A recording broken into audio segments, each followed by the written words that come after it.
Dude, that was epic. But why doesn't live-action Zoro actor Mackenzie use his sword in his mouth more often? Let's get into it. The most iconic thing about Zoro is his three-sword fighting style. But in the live action, Zoro barely uses his third sword. There's some pretty obvious reasons for this. Fighting with a sword in your mouth in real life is impractical. But let's ignore that fact for this video. Let's say Mackenzie has a superhuman jaw and he's actually able to hold and move around the sword in his mouth. And let's have a look at that from a dental perspective. In the anime, Zoro's teeth have a very flat plane of occlusion, and also the arch of his teeth is very broad. That means that when he's biting on his sword, he's able to use more teeth to hold onto it. Let's compare that to the live action. When Zoro bites onto the sword in the live action, he's only biting onto the edge of the sword. Also, his canines are quite pointy. That means he's probably still got canine guidance, and when he's biting on his front teeth, he's probably putting a lot more pressure just on those two canines.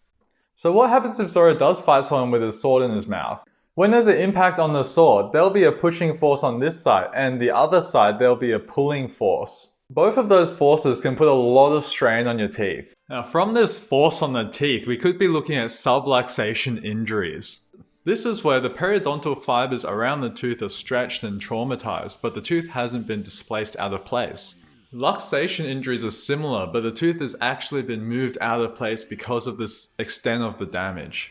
Fixing this kind of injury involves splinting the teeth. This helps stabilize the tooth while it recovers. But sometimes after it stabilizes, if the blood circulation has been lost, then you have to do root canal. More serious injuries can also happen, such as intrusion, avulsion, or horizontal root fracture of the tooth. These are much more complicated to handle, and a lot of the time we'll have to remove the tooth, and then you'll have to replace it with an implant or something else. And if it's really bad, there can be damage to the surrounding bone, so you can get fractures of your alveolar ridge, your maxilla, or your mandible. So there you have it. That's why Zoro doesn't actually use his sword in his mouth to fight in the live action. Good job to the directors for making Zoro still look cool. And they found some creative ways to use the sword in the mouth without actually having to attack anyone with it.